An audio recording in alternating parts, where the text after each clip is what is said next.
Hello, everybody, and welcome to Walnut.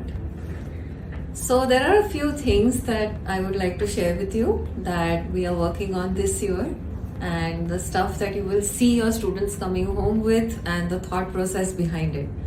We'll be sharing more videos like this in detail about the things that we are doing in the school.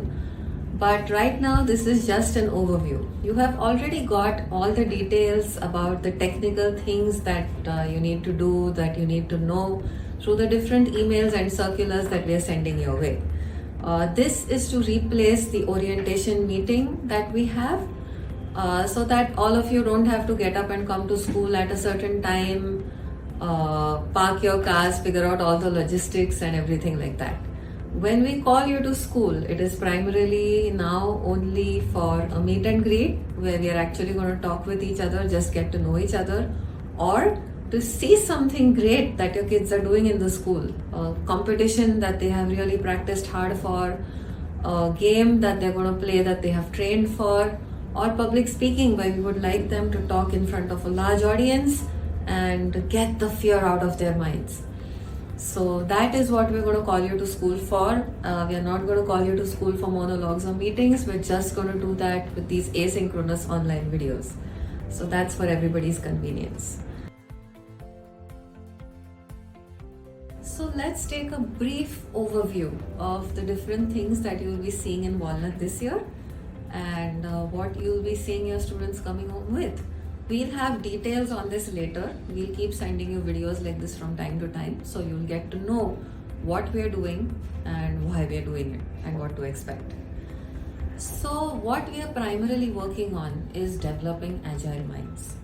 The exam pattern changed so many times this year in COVID. In the last 2 years, we had at least 4 exam patterns coming up.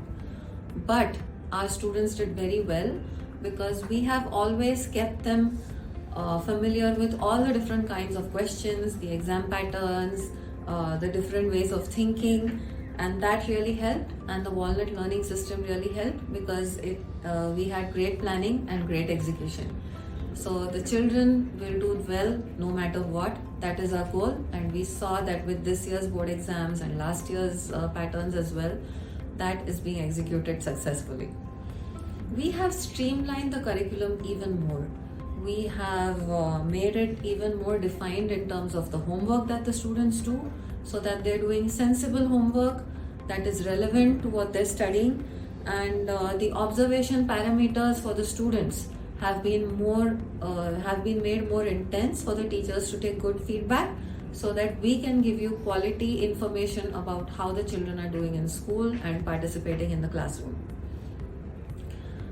To make our children even better and stronger for the future, we are working on different collaborations to improve their skill sets, stuff that they can do at home, hobbies that they can work on, and improve their portfolio for their higher education admissions and acceptances into good universities. We'll be sharing a little bit more on that a little later, and there's a lot more for students and especially the parents of the secondary school students. When we speak about keeping the minds agile, keeping that brain muscle active becomes very important.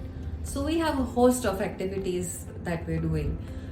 We have strategic thinking that the students will be doing. They're playing board games in the school because that's a very dynamic, changing environment.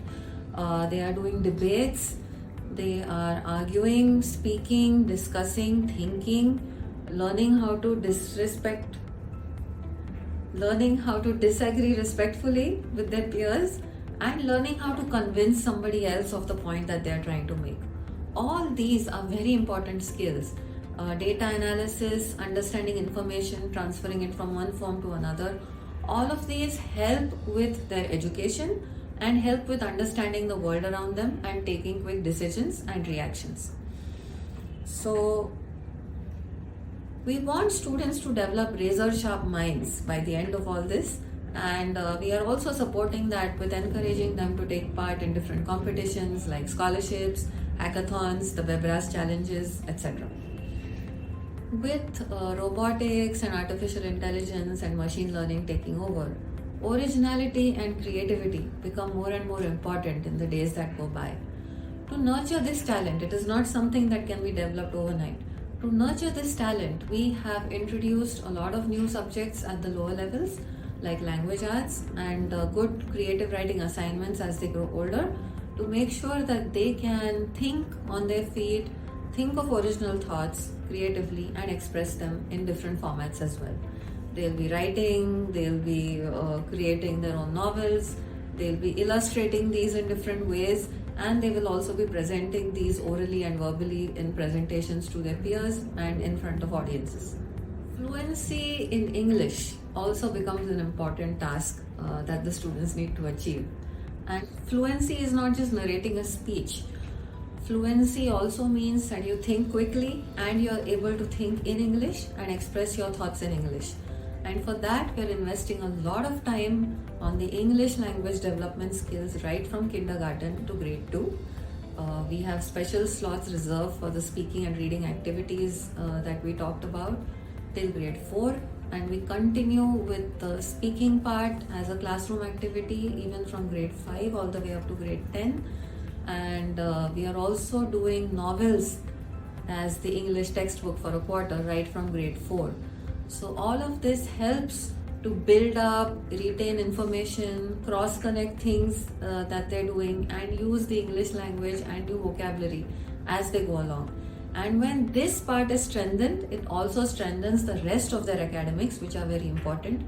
And with that, we greatly reduce the need for running around for tuition classes and extra additional input and other things on those lines. Why we want to make children smart? A very important thing that is kind of a little lax in the curriculum right now is the social studies syllabus. So social studies is basically for giving these children a view about everything that is going around them in 4 different aspects. There's the history of what has happened till they were born. Everything is history for them. Geography, earth sciences, the regional geography, the things around them.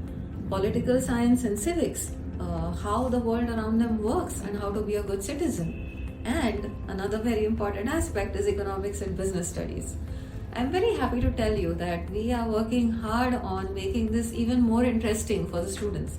At Walnut School, social studies, especially in the primary years, is a subject that the children really love. And we are working on the topics, including the topics that the children find really, really interesting. How was the earth formed? The dinosaurs, the different things and how they got extinct and how man came to be and how we live the way we are today. This happens in the early years of history that they learn. Later on, they're learning about the history of Maharashtra, Shivaji Maharaj, and all the way up to how the Marathas conquered all of India and then the British took over. And when we learn about the freedom struggle, there are so many interesting characters that are completely missed out from the textbooks.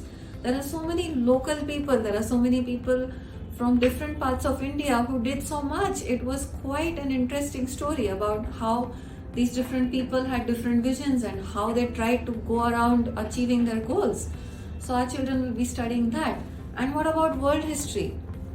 There are so many things that shaped the world to the way we live today. The Industrial Revolution, for example, the different freedom struggles all around the world. One country got inspired by the others, and that is how we came to be where we are today.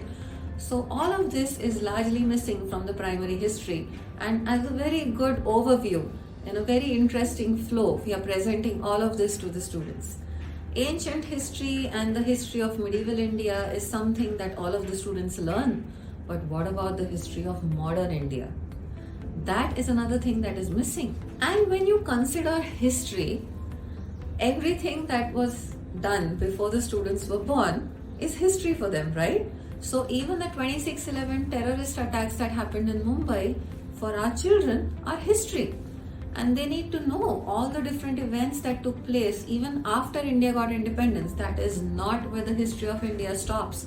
And there is so much that happened, and there is so much that is even happening now that can actually make the students very proud. And not only that, that makes us understand the things going around us even better. So that and the stuff that is going on in the world right up to 2020 is now the history of students till grade 7. So we're very happy to tell you about that. And in addition to that, with the earth sciences and regional geography and everything, we are also introducing them to economics and business studies right from grade 3. So don't be surprised when your children talk to you about mutual funds or stocks or insurance, asking you what plans you have. They may want to discuss the taxation with you and what deductions you're taking. And students will also want to talk to you about how you're protecting your investments against inflation, because they are being made aware of all these things, the importance of certain lines of thought, how to be careful when taking certain decisions.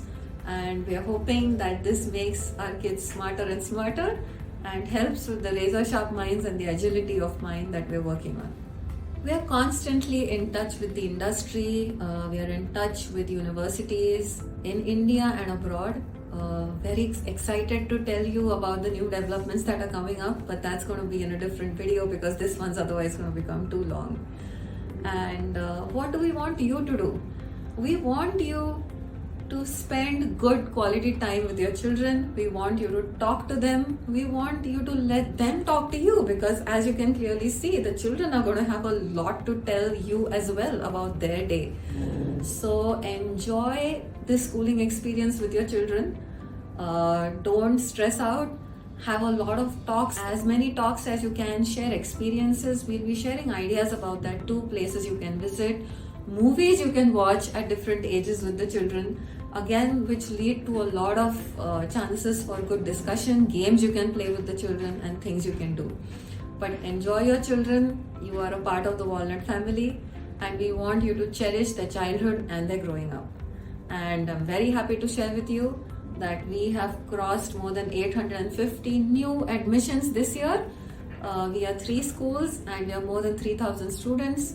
We are about 300 staff and we are still growing, and it's lovely to be a part of this big group. And I'm really looking forward to the meet and greets when we actually meet in person and have a nice chat over a cup of coffee. See you soon. Thank you.